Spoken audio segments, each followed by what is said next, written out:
temps est la substance dont je suis fait. Le temps est un fleuve qui m'entraîne, mais je suis le temps. คือการศึกษางานศิลปะไทยและสิ่งที่เราศึกษาสำคัญเลยก็คืองานจิตรกรรมฝาผนังมันก็เหมือนเป็นแบบเรื่องราวที่ถูกผนึกไว้อยู่บนผนังเป็นส่วนหนึ่งของสถาปัตยกรรมแล้วก็เป็นส่วนหนึ่งของแบบประจักษ์พยานต่ออดีตเหมือนว่าแบบในยุคสมัยหนึ่งเนี้ยภาพแล้วก็ตัวบทจำนวนมหาศาลมันถูกผลิตขึ้นมาเพื่อรับใช้อำนาจแล้วก็อุดมการณ์บางอย่างซึ่งแม้ว่าเวลามันผ่านไปอย่างเงี้ยไอ้อำนาจแล้วก็อุดมการณ์ตรงนั้นมันจะแบบล่มสลายไปแล้วอะแต่ว่าไอ้ภาพแล้วก็ตัวบทเหล่านั้นยังคงเหลืออยู่แบบเหมือนล่องลอยอยู่ในสายทานของประวัติศาสตร์สายทานของการเวลาเป็นเศษซากที่เหมือนเป็นแบบประจักษ์พยานต่ออดีตแล้วก็เป็นวัตถุดิบในการประกอบสร้างอนาคตด้วยโอเคแม้ว่ามันจะดูเหมือนว่าแบบเนื้อหางานแล้วก็รูปแบบงานมันดูแบบเปลี่ยนไปมากเนาะแต่ว่าจริงๆแล้วว่าธีมหลักของงานปานตั้งแต่ต้นเลยมันคือพูดถึงแบบอำนาจที่อยู่เบื้องหลังปรากฏการณ์ทางสังคม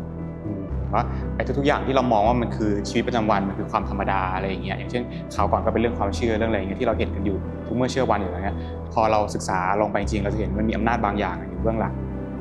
Exhibition ก่อนหน้าชื่อว่า Simulacra ครับจัดที่ Rats ที่ Town Limited ชั้น 2ซึ่งตรงนั้นเนี่ยมันเคยเป็นห้องพักแรงงานมาก่อนบนผนังเนี่ยมันเต็มไปด้วยภาพแล้วก็เต็มไปด้วยข้อความซึ่งทำให้เราเนี่ยจินตนาการถึงชีวิตของแรงงานที่อาศัยอยู่ในนั้นนะครับ Exhibition นี้ชื่อว่า Momentum ครับ Time is the substance some made of มันก็เป็นการต่อยอดจากซีรีส์ก่อนหน้านี้นะครับแล้วก็ยังคง element ของงานก่อนหน้าเนาะก็คือมีตัวงานจิตรกรรมฝาผนัง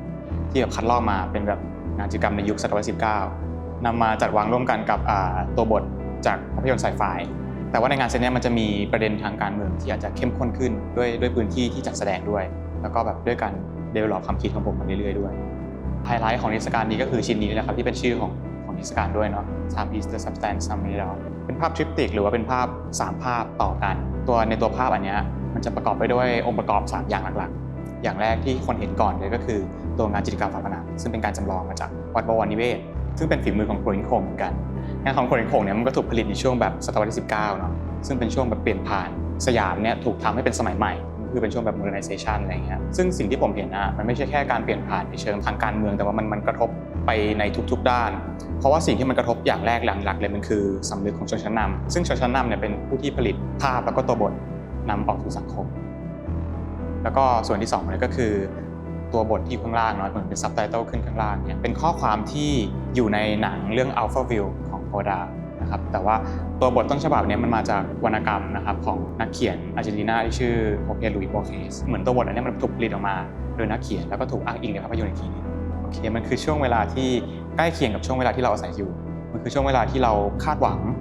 วาดฝันถึงอนาคตในขณะเดียวกันแล้วก็วิตกกังวลถึงความไม่แน่นอนของอนาคตเหมือนกันองค์ประกอบที่3ก็คือเวลาคนเห็นงานจิตรกรรมฝาผนังอันแรกที่เป็นงานคัดลอกเนี้ยส่วนบนมันจะเหมือนว่ามันจะเป็นท้องฟ้าเนาะเป็นมีเทวดาเหาะอย่างนี้แต่ว่าพอคนมองขึ้นไปอีกกลายเป็นว่าเหนือท้องฟ้านั่นมันเป็นผิวน้ำเสมือนว่าท้องฟ้าแล้วตัวบทต่างๆมันจมอยู่ใต้น้ำซึ่งไอ้ผิวน้ำนั้นก็คือมันมาจากแม่น้ำเจ้าพระยา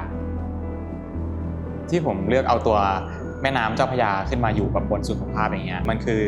ประจักษ์พยานต่ออดีตไอ้แม่น้ำสายเนี้ยมันไหลผ่านวิถีชีวิตไหลผ่านประวัติศาสตร์มาอย่างยาวนานแล้วก็อีกส่วนหนึ่งก็คือมันเป็นการที่สร้างไอ้สภาวะแบบเหนือจริงขึ้นในภาพก็คือต้องการทำลายความเข้าใจหรือว่าความคาดการณ์ต่อสิ่งที่เราคิดว่ามันเป็นความเป็นจริงเหมือนว่าสิ่งที่เราคิดว่านี่แหละคือท้องฟ้าแท้จริงแล้วมันเป็นแค่ส่วนหนึ่งของแม่น้ำอะไรอย่างเงี้ยก็เป็นการนำเอาส่วนประกอบ3อย่างนี้มาใช้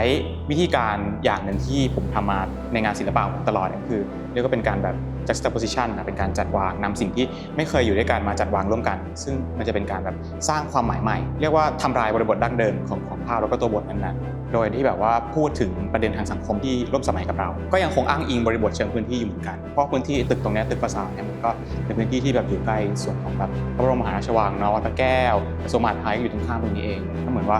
ตัวเนื้อหางานเนี่ยมันจะยังมีบางส่วนที่มันเข้าไปแตะประเด็นทางการเมืองอยู่เรียกว่าไม่ใช่ตรวจสอบแค่แบบว่าความจริงหรือว่าหลักฐานทางประวัติศาสตร์แต่ว่าพูดถึงตัวประวัติศาสตร์เองด้วยแล้วก็ตัวเวลาด้วยสิ่งที่ผมค้นพบเนี่ยก็คือแท้จริงแล้วเวลาแล้วก็ประวัติศาสตร์เป็นเพียงแค่ผลิตกรรมทางอำนาจอย่างหนึ่ง